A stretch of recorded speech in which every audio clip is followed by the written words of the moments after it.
I'm Frank Smith. I'm a retired merchant banker. I work part-time at the moment for an ambulance company in Charing, and I also put on a New Day festival at Mount Ephraim Gardens. I come from Ladywell, which is in South London. I went to school in Brockley and in Charlton.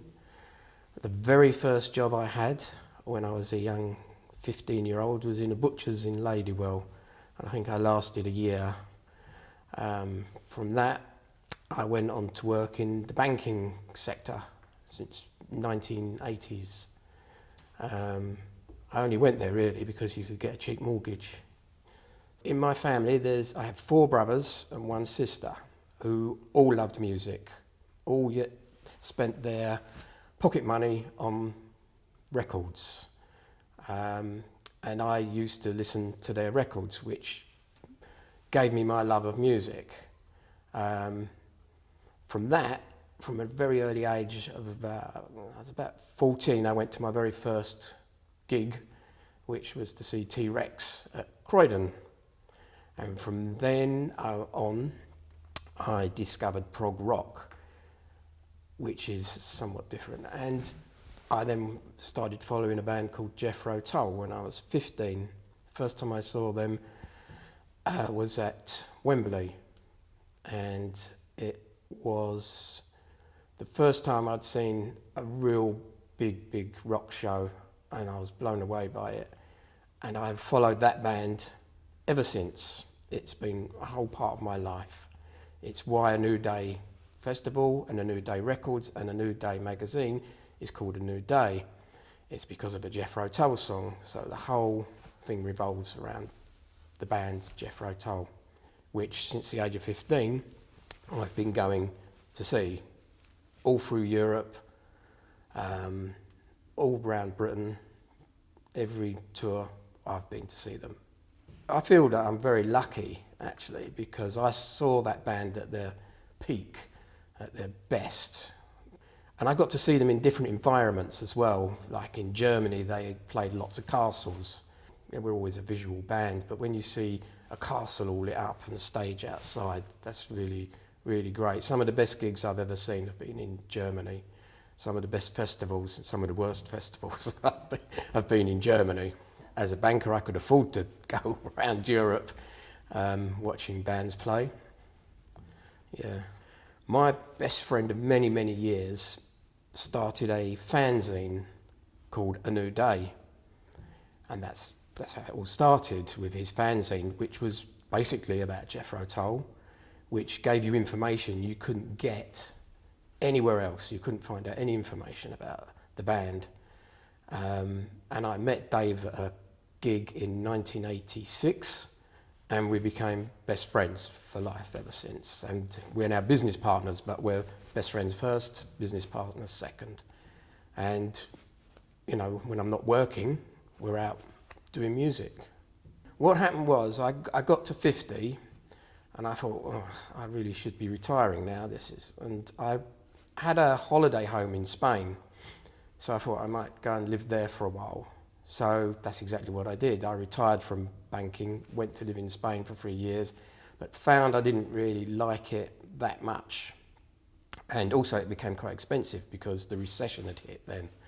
So I came back after 3 years and got another job in banking for an investment bank. And I stayed with them for 10 years when I retired properly. And I stayed retired until my wife found me a fantastic little job in an ambulance company, which I do a couple of days a week, which is really nice. So the idea for a New Day festival came about long before the actual festival started. The festival was in 2016, but it really stems back to 1985 when David first produced the magazine A New Day, and I met him the year after, and then I became a photographer for A New Day magazine. From that, we went on to do A New Day Records, where we would make records for people that weren't really getting record deals. For instance, there was a couple of guys from Mungo Jerry, Colin Hill and Paul King, We did a record for them and a few other people. Basically the stuff you won't be able to buy in the shops. And the natural progression from magazine to record company to festival just seemed like the next best thing. We would sit and have meetings in the pub, as you do, and we said, oh, we should put on a music festival. We could easily do what other people were doing, and so that's what we did. We said we'd put on a festival. So the first thing we needed was somewhere to put the music festival on, and we remembered that there was a festival at Mount Ephraim Gardens. Robert Plant from Led Zeppelin was playing, and we came to it, and it was fantastic. But what really struck me was the setting of the festival. Normally they're flat fields, and so we thought, well, we'll approach them. We checked their website out, and we didn't hold out a lot of hope because the website was weddings and nice gardens, and we didn't think they would want to know about putting a rock festival on. And we sent them an email, and funnily enough, we got an email back saying, come and see us. We came and met with the family. We discussed what we wanted to do and how we would do it, and they said okay, which we really weren't expecting. So then we had to go and have another meeting in another pub to decide, how are we going to actually do this now? So then we had to figure out the logistics of putting a festival on, and it was endless lists of things we had to get, and that's how it all started, way back in '85 to the first festival in 2016, when we put on Jethro Tull, Wilko Johnson and the Stranglers.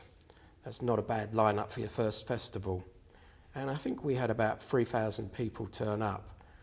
So we were happy with that, and we learned a lot, We learned we needed more people. That's what we learned. It was difficult because we tried to get sponsorship. That's how we thought we would first finance it.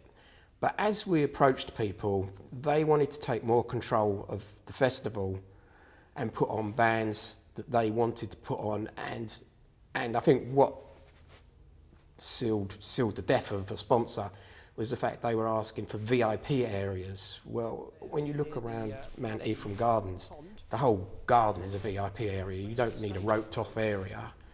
So we thought, if we go down this route, we'll sell ourselves to the devil. So we said we will have to finance it ourselves. That was a big game changer, because we had to put a lot of money in, and it could have all gone down the drain. We had to pay for the bands. We had to pay for everything until revenue was coming in, ticket money, and money from the bar and places like that. So basically one festival pays for the next festival, and so on and so on. The hard thing was getting the message out there that there is a festival on here. Advertising costs a fortune, absolute fortune. And we tried lots of different ways of advertising, and we learned as well that a lot of them don't work. You know, the advertising didn't work. We did mail shots, and we did advertising in the press and magazines, but it really didn't bring in. What people did see was flyers, posters, and word of mouth, really. We went to lots of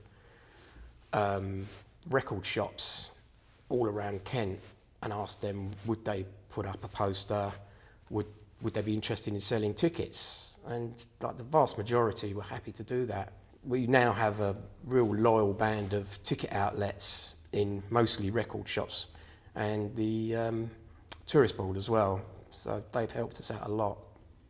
This festival, we put on older bands. This isn't a 16, 17-year-olds festival. This is for older bands that have been going around quite for some time. And our audience is the same. So our audience like to bring their chairs, because they're all of a certain age, as am I. So it's a much more laid back atmosphere here. Since 2016, we've had people coming every year, the same people that come every year.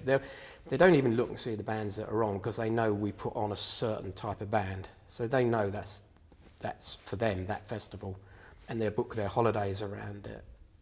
And then we've got a very loyal band of helpers and volunteers, because we couldn't do it without all the volunteers. The build is 5-6 days. We couldn't do it without them. And then stewards.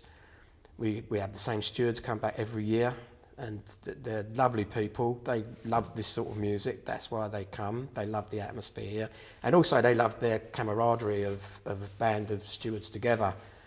So we have lots of helpers, thank goodness.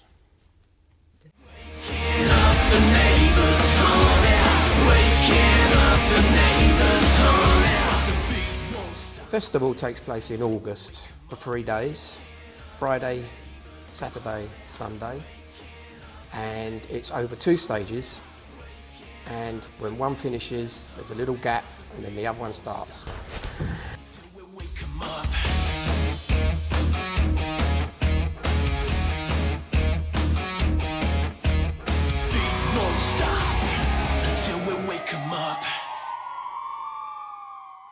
In the future, I don't know, because we're all getting older, you know.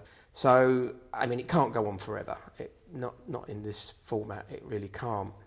But I hope it's got a few more years left in it. I hope I've got a few more years left in it. I mean, it would be nice to get a few more people, so you're not worrying, are you going to break even?